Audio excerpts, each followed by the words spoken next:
Hi, everyone. Thank you very much for coming to this webinar. I hope you enjoy it.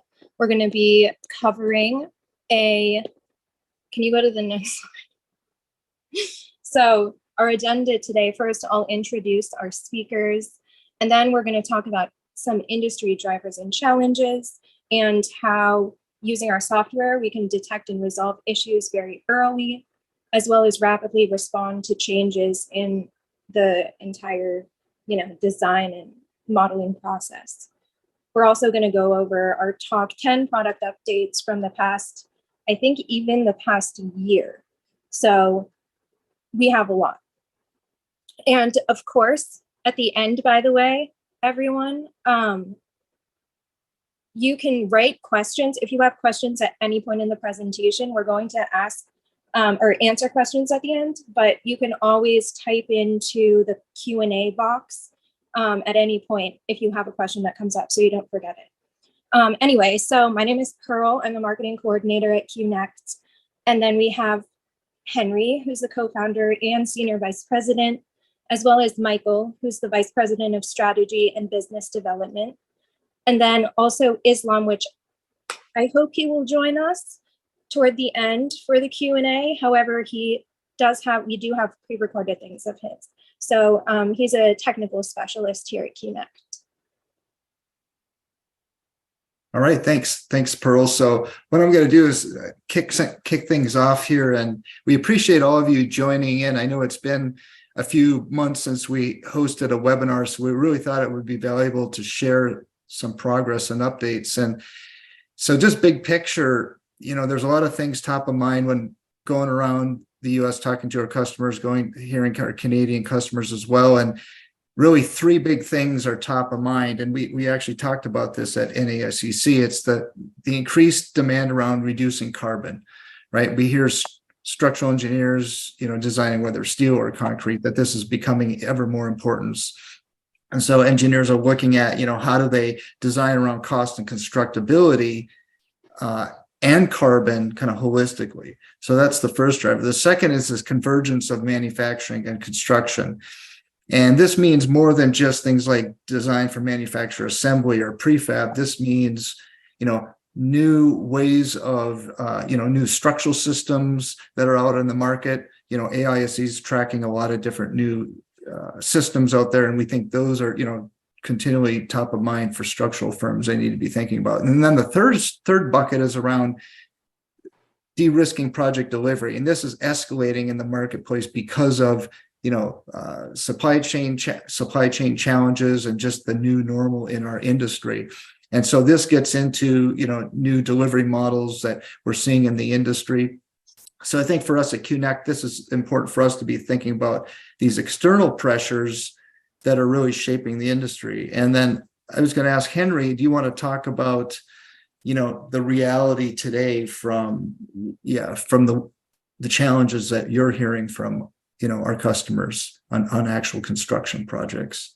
All right. Thank you, Michael. And great to be with everybody, some old friends, some new friends. So this is from the Lean Construction Institute, where I guess they've done a lot of surveying, and 70% of projects are delivered late. 73% of projects are over budget, and 50% have excess material and carbon. I think most of you probably recognize at least the first two items.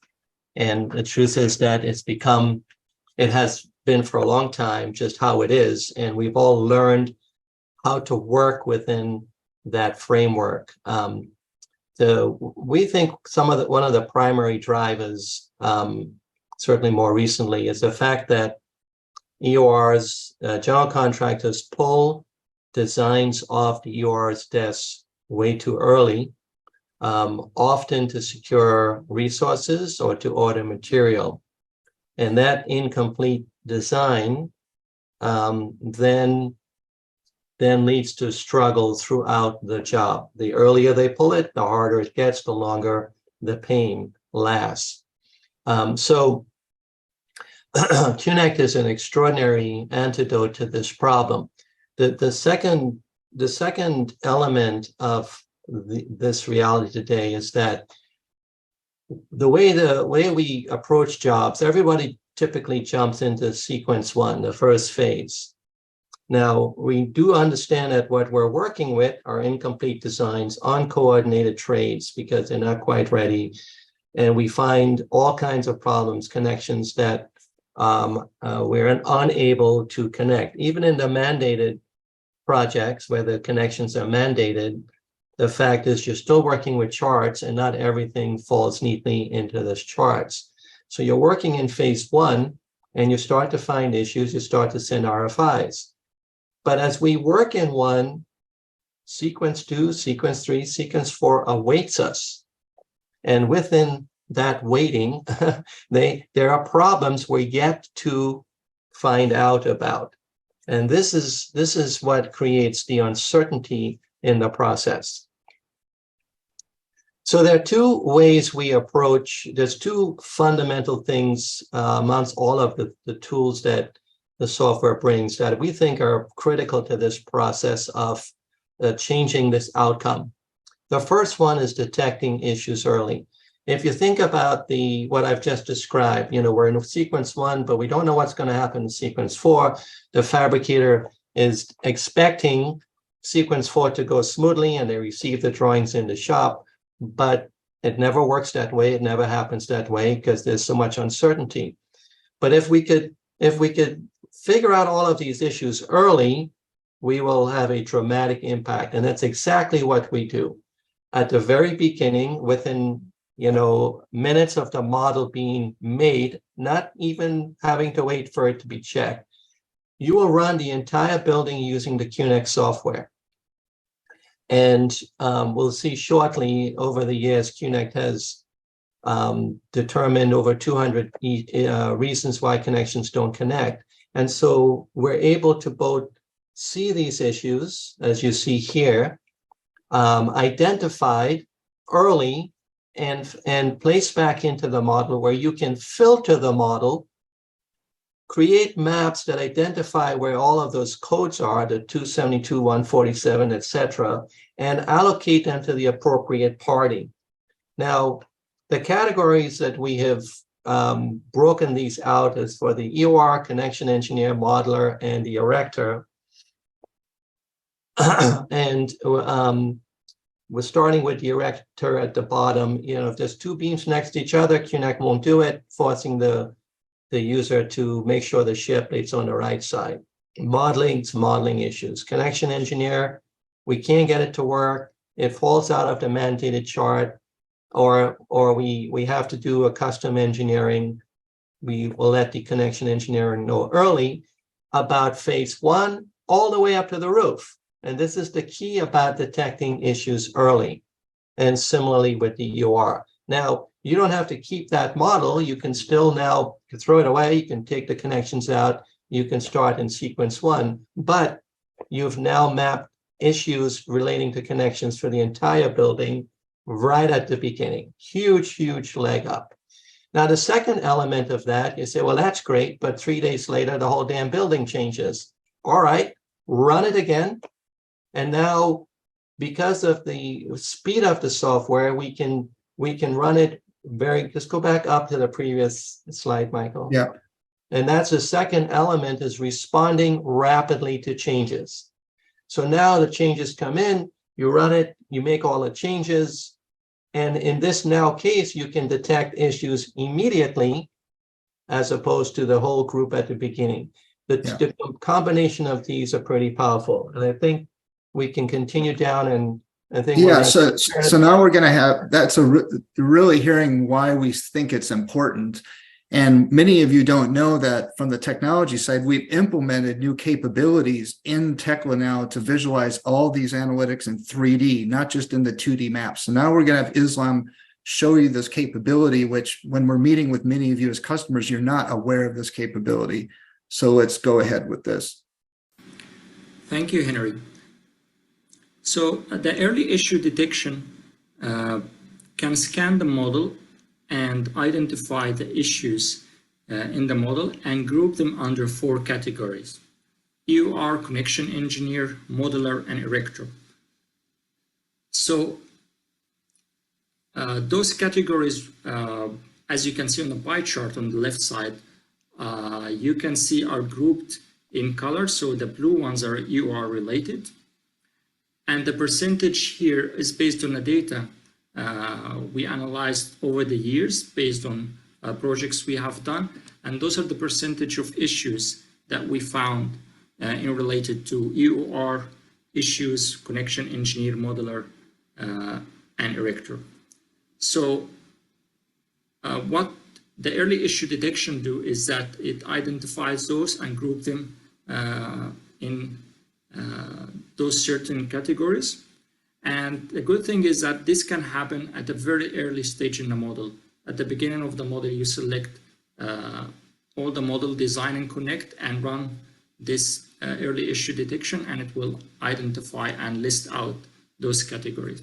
So in this example model, which I'm going to open in a second, I will show you how quickly we can do this in just a few minutes. So to detect issues, we go to button number 3, and then we go to Inspect Connect. Now it loads all the issues in the model and lists them in the list here. So from the list, we can sort by the category. So here I'll go to category and sort. And it is grouped by the issue type, so modeler, EOR, connection engineer, erection. So for example, here under the erection, you should find the issues related to erection, like beam too close to another beam to beam connection. So I'm going to zoom to this one here. And as you can see here, this connection, the beam to beam, there's another beam to beam connection which is too close to it. And this may be an erection problem. So Connect highlights this issue here at this particular location. The thing we can do is to detect the location of doublers and view the doubler optimization. So in this plan view here, there is a doubler, and we can identify this by the filter by the name of doubler blade. So I located this doubler in this plan, and now we are going to create a map drawing. So go to Map, create map drawing for this area. And the map drawing will show information about this connection. So first, let me zoom in. So we can see here at this particular beam, the connection code, the reaction and capacity for each end. And then under this end here, it says the doubler option. So it says if you upsize the beam to W12 by 30, you can avoid using doubler, and the capacity will be 45. So currently it's 12 by 22. So I'm going to go to the model and change it to W12 by 30 and see if the doubler gets removed. So here, I'll change the beam to W12 by 30. And immediately after I change the beam connect, highlight the connection as revised, then I'm going to rerun.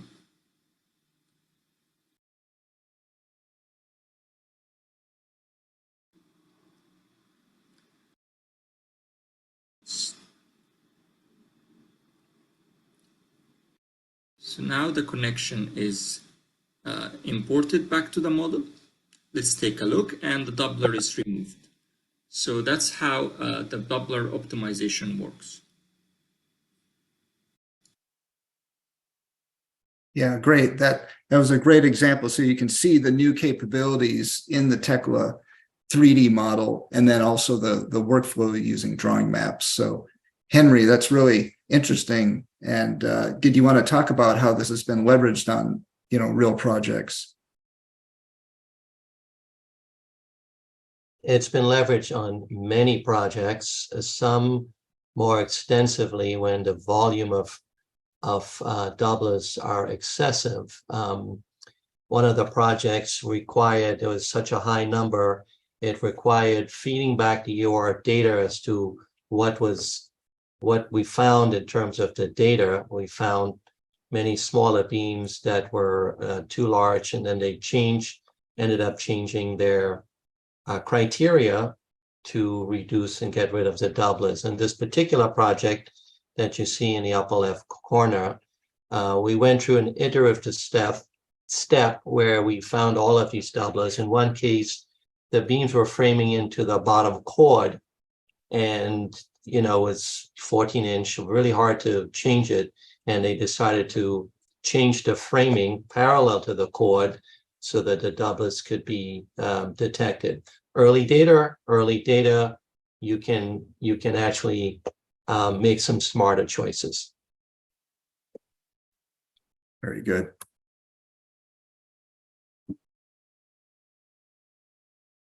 So Henry, did you want to, so it was good to hear you talk about, the early issues, and then you mentioned just a few minutes ago how this iteration happens again when the changes happen. So do you want to kind of restate that, and then we'll have Islam go into kind of a show this in practice? Yeah, you've got to have both sides of this line working, right? Being able to detect issues either early or immediately once a change is made. So frankly, if you change one connection and you connected it and the cone was red, and you click on the cone, you could see the reason.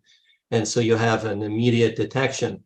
But you can't do one without the other, because changes constantly happen. So you have to be able to rapidly make the changes, and which we can and which we do, because the software is extraordinarily fast and it integrates connection engineering and detailing.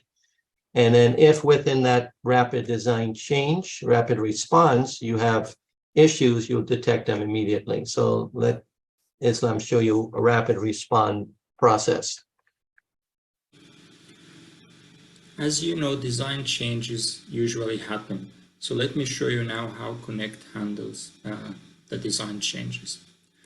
So in this model here, we have some changes due to design changes. So first is the beam section size, change it to W14 here.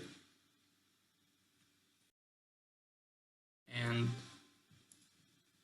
those two beams level is revised 1 inch down. Notice instantly QuickQnect highlights the changes or the changed connections. This moment connection also, the loads will change. So in the design change, the load should increase to 250. So I'm doing those changes here. And the final change is the skew of this beam.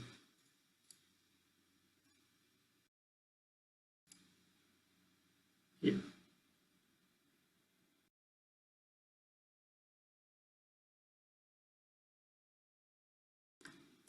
So after I did the changes, I can go and filter all the revised components using the QuickQnect revised components filter, and rerun all the revised connections using button 1 and run.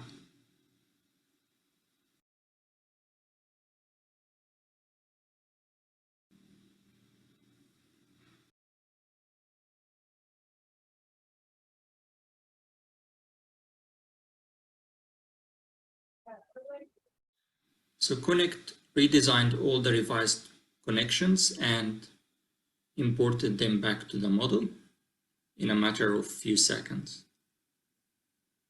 So let's take a look at the report. It is 7 connections modified and 2 connections that has a problem, no connection. So let's take a look at those 2 connections.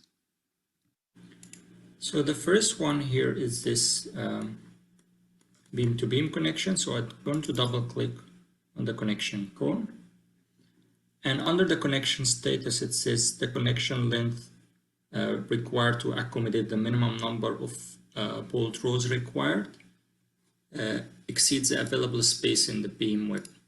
If we zoom here, due to the level change, there's not enough space to put the required number of bolt rows. The other connection that is highlighted as red is this moment connection. So when I double click here, it says the beam strength calculation. So this means like the moment reaction exceeds the capacity of the beam strength. So those are two examples of how QuickQnect identifies the reason why those two connections are not connected.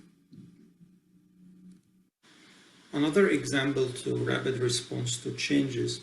So in this example here, we have a vertical bracing connection. I'm going to change the beam size to W30 by 211.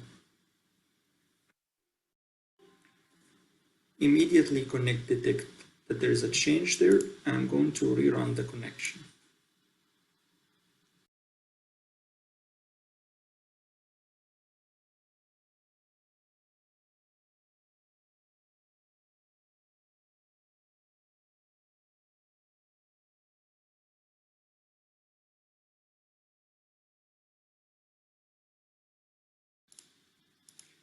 Okay, so it says here the connection is unsuccessful. There is a reason for that.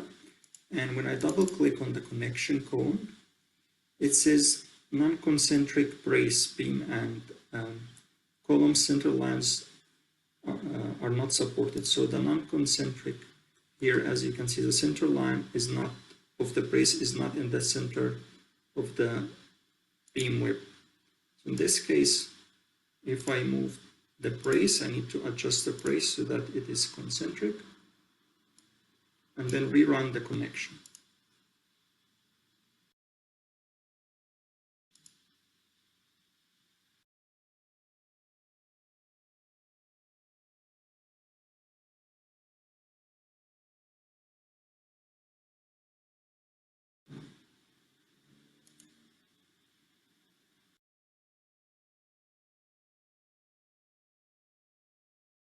So as you can see now, the connection gets imported. So QuickQnect automatically identifies the change and identified the problem why the connection were unsuccessful due to non-concentric issue. And I was able to solve that problem and rerun the connection and redesign it in no time. All right, so I think that was appreciated, Islam, to go through those workflows. So I think some key takeaways, I think, on these, detecting issues early and the rapid response to changes is this new capability to identify these issues. In existing, they were part of the connections. Like you double click on the cone and you can see those issues, and Islam was looking at that. But there's two other additional ways, right? The 3D list in the technical model, and then also showing on the drawing maps. So really a lot of different ways that you as the teams can get access to that information. So, and then also just the parametrics of, adapting the changes here and having the QA/QC with the cones turning red, and then you resolving them and bringing them back to green. So this has really been a key focus, with our development.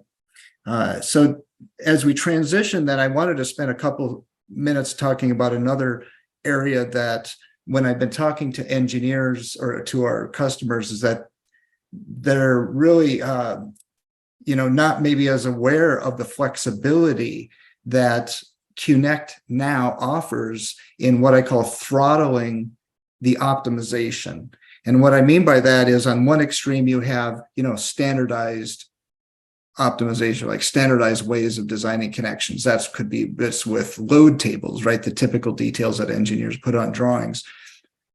And then there's a lot of repetition with that, right? A lot of common standards. And then on the other extreme is, very highly customized, where you could, optimize by, different combinations of bolt sizes or spacings and things of that nature. Well, QuickQnect has a lot of capabilities, and a lot of these things we've added over the last 14 months that offers you to kind of throttle between all these areas. So all these bullets here are really, capabilities in the preferences or in the UDA settings where you can throttle between being very standardized to be very customized. And what I hear from customers is they, not every project's the same.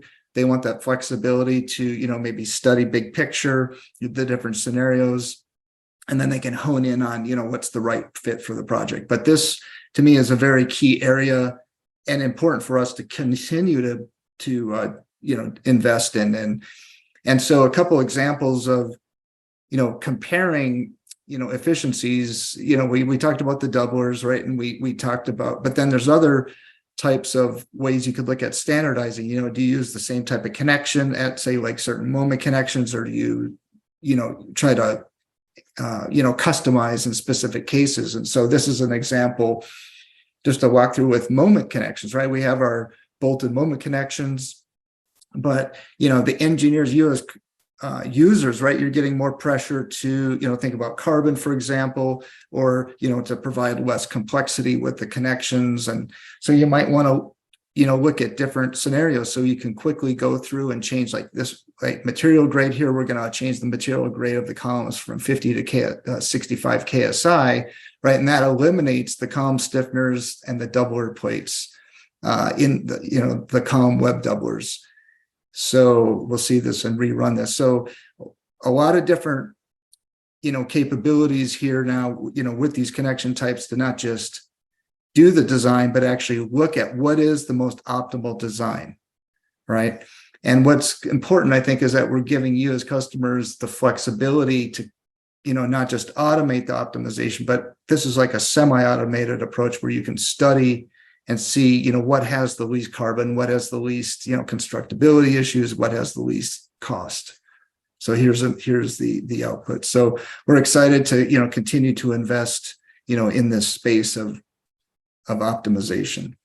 I would add, Michael, that in a case like we were just looking at, when you have a complex issues, being able to play with it, change the grade, to free up space also becomes part of the toolbox as you try to move forward with issues. So if you have connections coming into the web that are, challenging, then this kind of playing with the opportunities that different grades or even upsizing the column starts to afford opportunities. And if you're doing it early enough, or you have to speed up the software, it actually gives you the time for some, smart decision making. Yep, very, very good point. Yeah, so those are some of the key areas of investment that we've been focusing on. Some of this has been accumulating over many years and really reaching a tipping point where I'm really, excited to see where customers are taking this. But we also wanted to switch gears and for the last part of this presentation is go through like a top 10 list of product updates. We think there's been a lot of incremental updates that are exciting. We do post these on our, technical blog. You can find that on the website, but many of you might not be aware of that. So we wanted to summarize everything here with a top 10 list. And we did talk about, early the detecting issues early. I count that as like a first one that we, that's new capabilities, visualizing it in 3D and Tekla in a list, and then the classification of the issues by 4 personas that Henry talked to. But let's now talk about, the next set of product enhancements. So for number 9 unlisted, we think these usability enhancements are important. Many of you might be experts of using QuickQnect, but bringing on more team members, usability is very important, right? And so providing ease of use, like copying now preferences from, from one project to project is easier. The help images and videos, when you are going through the preferences and we got the little question mark where you can learn more information. We did a bunch of things last year on that. We're going to do a next wave coming up of making the usability easier, and that'll make it easier for you to train up new staff. Galvanized bolts, you can override this at the UDA level, and then the drawing map legend. I know Islam showed that workflow with a shear doubler, example of drawing maps, but we've created these templates that'll make it easier to have these coordination drawings or ways to communicate, connection design information or any other type of QA/QC process internally. And this is all driven, we create these templates through our, button 3 output. So number 8 is controlling connection revisions. And this kind of ties back to the videos that Islam showed and Henry talked about on revising rapid response to changes. We've really given a lot of control now. I think this is really, to me, valuable, is that we can control, with greater detail when connections are, grouped, when they're redesigned or not. A latest capability we just added is if the beam span actually changes and gets smaller, and if the force, if it was not calculated with UDL, it will actually not give a new connection code. It will not redesign it. And that's just based on, it's like the capacity, it'll meet the capacity because the span is less. If we look at on the right, like these are the 11 typical criteria that we use to define unique connections. However, we also do connection grouping of those. So really the first 6 is how we define the connection groups. And so that really simplifies, the number of variants in the connections, right? Because we're grouping connections based on those criteria. Yeah, and I'll add if there's a revision that if the revision primarily doesn't directly affect the connection, like a slightly shorter span, that what we're trying to achieve here is keeping the code that we already had when you ran it. So there's no new mapping required. Yeah, very, very good point. And grouping of connection, based on previous runs, we know that, projects evolve, and so being able to, use those preferences from at the beginning of the project and reuse those is important. And then use that for future runs as well, because your projects might span over, several months. And if there's a software update, you can reference back to those, preferences. And then also lastly, making naming conventions, using, and we'll talk about this. This is actually a number in itself with the alias. We call it the alias run, where you can customize the properties, right, of the connection for, purposes of whether it's for the fabricators, running the machines in the production, but just we're noting it here that it will not impact the connection code. So we're given this flexibility on managing changes better, and also this kind of grouping approach, so you can really manage how much standardization you have with your design. All right, so the number 7, which we're really, excited to get feedback from you on, is the one station fabrication. Now we know that we had an early version of this released, I think, a couple of years ago, but this new capability is a much simpler user interface, where now if there's a new UDA under the attribute name called, QuickQnect Station Fabrication, right? And so, Henry, do you want to talk about this? Because I know you're really excited about this new capability and what we're classifying here. Yeah, well, look, anytime you have to take a steel member and move it to another station, it costs money. So the goal here is to evaluate sort of the overview, whether it's just a phase, a floor, the whole building, looking for opportunities to limit the number of stations. And we get to really step back once we start to color code it. Currently, it's based on the beam either being all bolts, and that could be a bolted angle, or welds, right? So if a beam is both bolting and welding, it will turn color to identify its 2 station. Now you have the opportunity to go in and locally in the model under the QuickQnect tab in the UDA field, locally change the connections. And there's a lot of cases like this that we generally don't have the time or the opportunity to think about, right? I mean, if you think about a roof frame, for example, and we may just have 4 or 5 beams and they all have shear plates, right? And so some have bolting, some have welding, but if you just think about the loads on those, they're pretty light. So you could have the girder, right? The girder could, let's say, have a shear plate on each end, and the filler beam could be a single angle bolted. or you could then manage it, and maybe you don't change everything, but you really get a chance at thinking through how you might approach it, and then often it repeats on floors, so you can really bring some smart calibration to your shop fabrication management. Very good. Yeah, and point out too, this works with, the QNect and non-QNect, the ones we're designing automatically and the ones that, you're designing yourselves, that you're able to manage this process for both. Yeah. Yeah. So number 6, which I think this is really valuable for like the engineers who are listening, who are, building technical models early and handing this over to the fabricators, or for, fabricators to, maybe you're wanting to, kind of make changes and customize the aliases. But this means being able to really match the naming conventions of how you're doing your fabrication. So, and being able to change this kind of after the fact and not change like the connection codes, right? So these aliases do not impact like the connection codes or the connections design. So you can see the type of properties here. That's part of the scope of what you can change, like the naming, the properties, right? Material class, standard part details, washer preferences, bolt assembly aliases. So there's a lot of details here you can go through in our preferences to learn about what you can control. But this is something that was... And at a very basic level, so you appreciate all the pieces.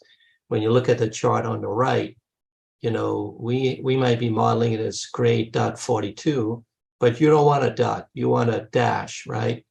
And so that's what we're talking about, taking what you want and having that show up in the model and not what we've just given you. And that's the kind of flexibility these aliases allow us to do. We've really done quite a job. And I have to say that, the majority of these enhancements they're pretty much user-driven ways of being more connecting with the differences in this industry, where everyone has some slight change or a twist.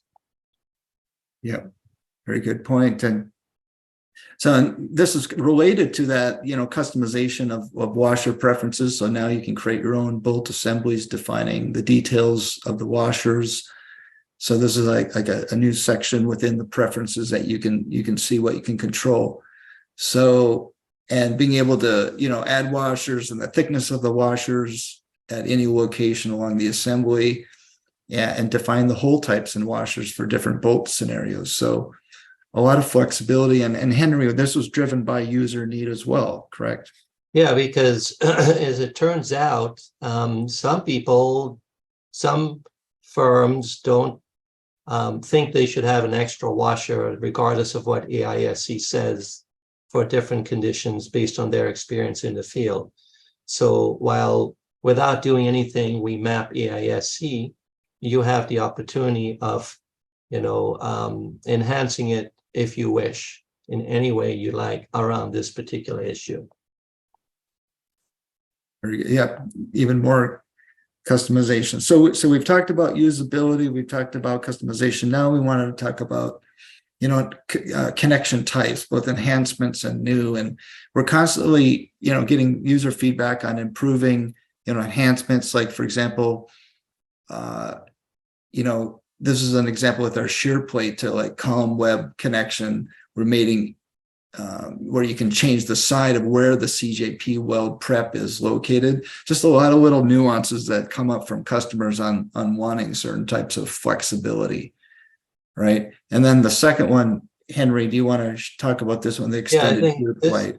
Yeah, I think this one is where if you selected to have this option, if you have a shear plate and it turns into that it needs a doubler, right?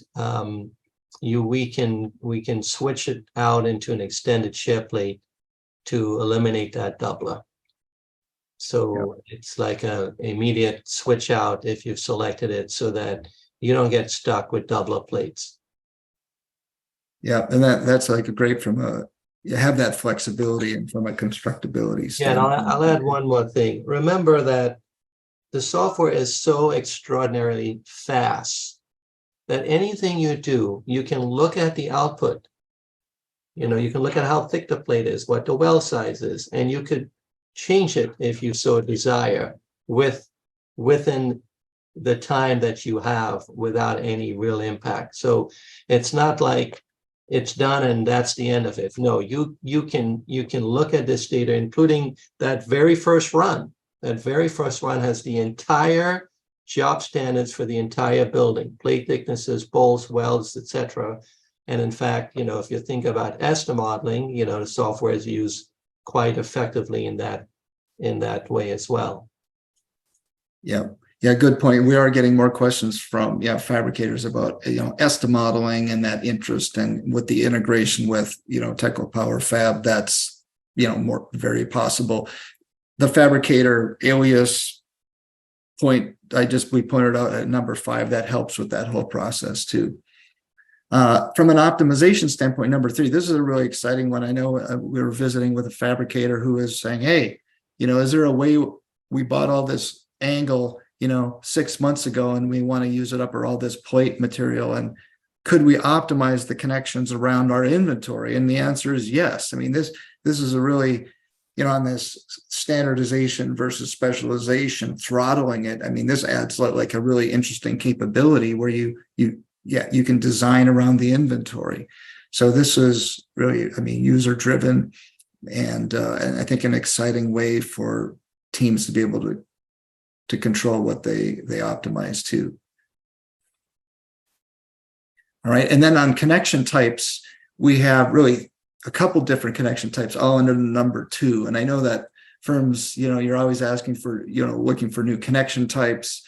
This is one that we actually implemented for, based on a customer project they were working on, and is built up sections. So think of it as like plate girders as an example, where when you're modeling in Tekla, the built up as a parametric profile, you can see that in Tekla. So setting up those profiles, and then what we'll do is that built up plate girder or built up section is we'll connect to that. So it doesn't have to be the standard, it isn't the standard AISC shape. This is a custom built up parametric profile. And we talked to different, like fabricators, the way they work. I know there's different philosophies on, modeling things as 3-plate versus single. And this was, seemed like a preferred way to go with this implementation. So we're excited to see how customers can utilize this capability. It might be worth mentioning, and this we've had for a long time, is we also connect to built-up columns. Not That's a problem. A very good point. Yeah, people might not be aware of that. Yeah. So, and then part of this 2B, is the new connection types for shear end plates. So, maybe not as common as, regular shear or double angle, single angle, but we saw this is really a key part, to really, complete our shear, connection portfolio, right? Because there are shear end plates that, different fabricators and different customers are using. So, and what's nice about this too is having it as part of your arsenal for optimization. So now looking at, the shear end plates as part of that, the different runs you're looking at, and finding what is the most kind of optimization strategy you want to take, on your project. All right. And then the third is around, connection types is the Canadian codes for implementing double angles, single angles, and shear plates. So we're excited to have, the support for the codes and the units for these 3, shear connection types. So that means we're supporting both AISC and CISC. So that we continue to, connection types focusing on that are important to customers, and I know these were customer driven as well. And so we continue to march along in that direction. And then I think we're up at number 1 here before we open it up for questions, is the in-model review process. And I know I'll let Henry talk about this in a second, but, myself personally, very excited about this too, because, many years ago working at Teco, this was really an initiative I was very excited about. And it's now to see the industry embracing it with AISC coming out with a design guide focused on in-model review. I'm really excited that, here at QuickQnect that we're creating like very simple workflows here that are flexible for doing model review. So this means integrating not just the shop drawings, but the connection sketches and calculations, right? And that's key, right? You want the connection calculations and the sketches, everything to be connected in there with the shop drawings. And what also we have is a model review between the detailer and the checker for internal QA/QC. So within our button 3, we have not just the EOR review process, but actually this internal QA/QC with the checker. So yeah, excited to see these capabilities. And yeah, Henry, do you want to share Sure, I'll do it real you're quick. passionate about this topic as well? Yeah, So. sure. It's really, really exciting. And it was developed with an engineer of record, and the goal was one window approval. In other words, they didn't want to have to go anywhere, and all had to show up in this window. And basically, you place the shop drawings in a model, a folder in the model. You place the calculations, the non-QuickQnect ones are already in the model. You click on the beam, all of the information comes up for approval. You click on open current drawing, the shop drawing shows up. You click on the connection, whether it's QuickQnect or non-QuickQnect, that detail and calc show up. If you're sending the package for approval, you have the opportunity to write your question, engineer verify, you can show a snapshot, and then you use XML files to transfer information back into the model. It's pretty exciting. It's the best product for in-model review on the market.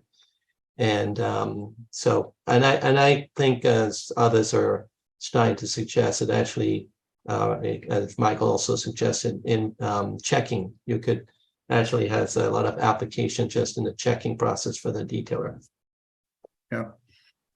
Yeah, so we're excited, and all this data, right, is written into the user-defined attributes, and you, when you're setting this up, can control and set where those properties go. So if you're publishing this data to, Trimble Connect or wherever, all that data, metadata is there, right? So it's not some, separate kind of thing off on the side. It's all using the existing, that flexibility. So yeah, so these are the top 10 items we're really excited about over the last year we've been working on. You can see a lot of themes around usability, around customization, around change management, around connection types, like extending scope, and we continue to develop based on the needs of our customers. So I think before we open it up to questions, I just wanted to share, reach out to us with questions you have, or if you have ideas that you have for our software.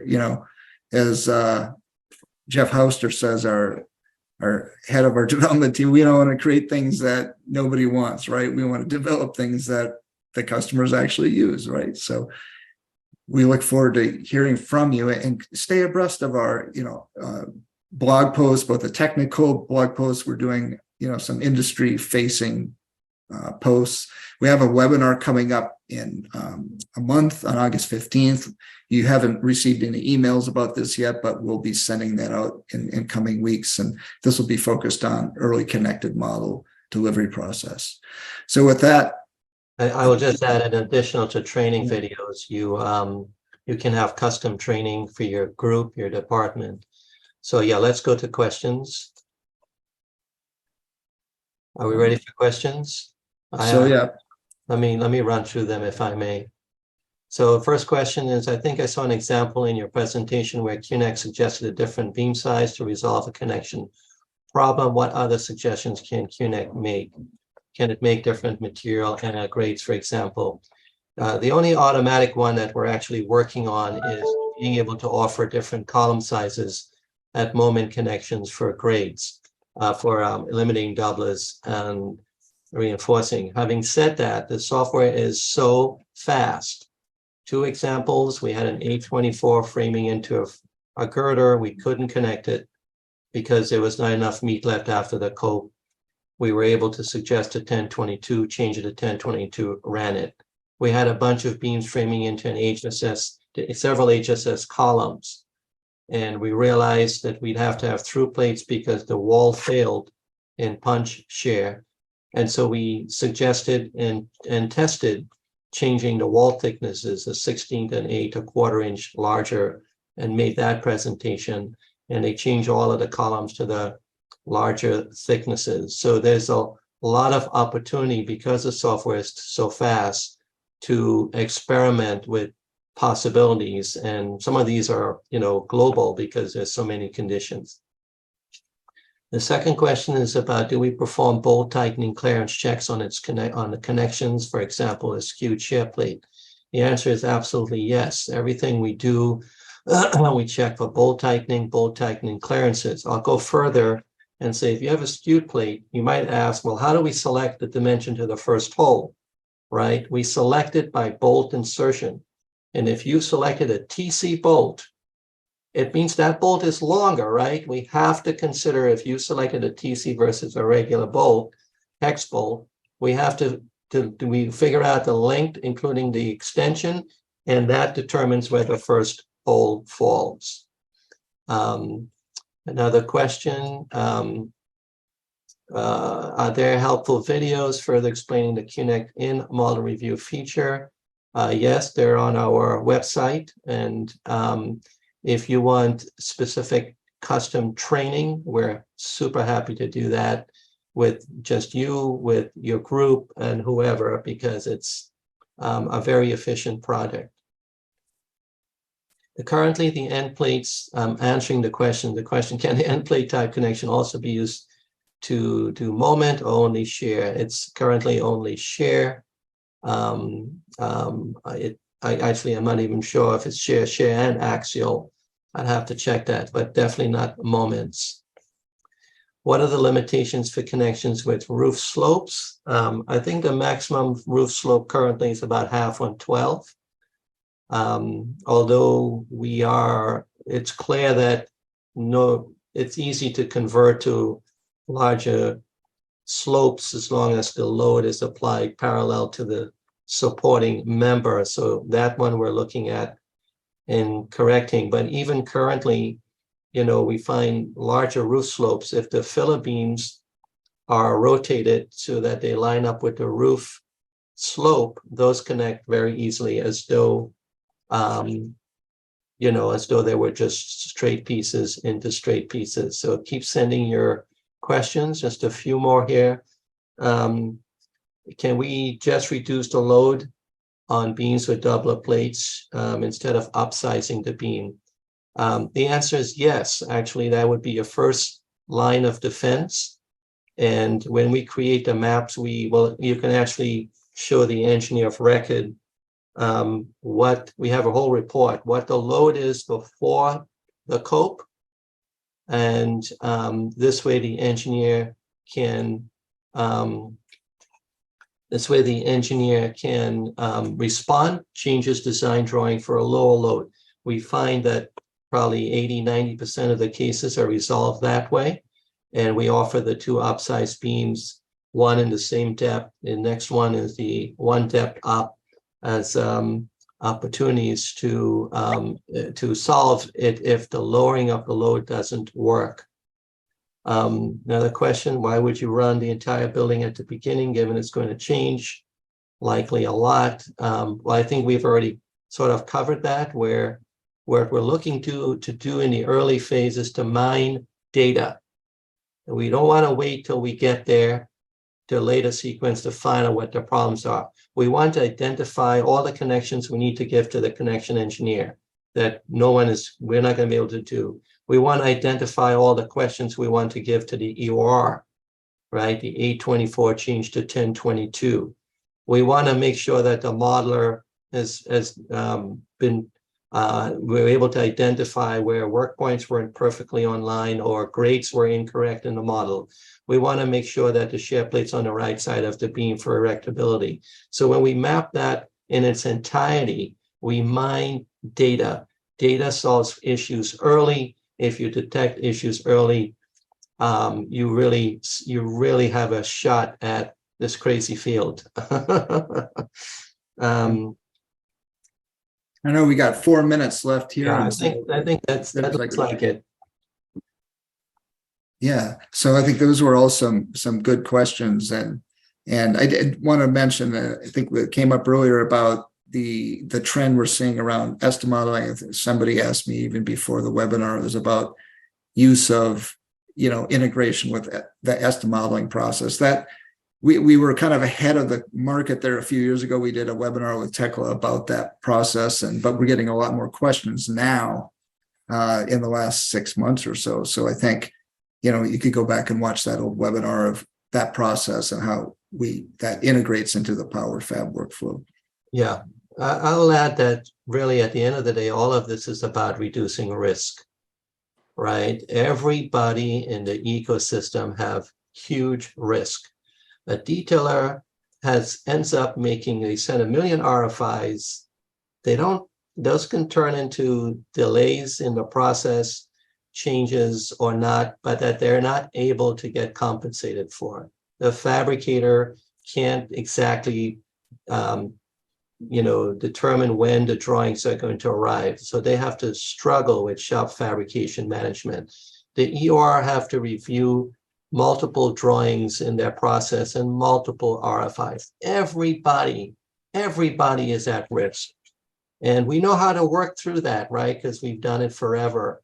But if we're able to detect issues early, mine data, make better choices around framing conditions, improve the joint, and then as changes come, do the process again with rapid response, detect issues early, and do those before we get to some spot. What we've seen is a really dramatic response to the software and the use of the software for these reasons. We're reducing risk for the entire ecosystem. Also, I just wanted to add about the videos that we have a YouTube channel. If you go on YouTube and type in QuickQnect LLC, our channel should pop up, but you can follow that channel. That's where all of the videos are posted. We do link them to our website. However, yeah, I recommend that you go check out our YouTube channel and search for whatever you would like to find there. Okay. All right. Thank you, Pearl. Yep. Very good.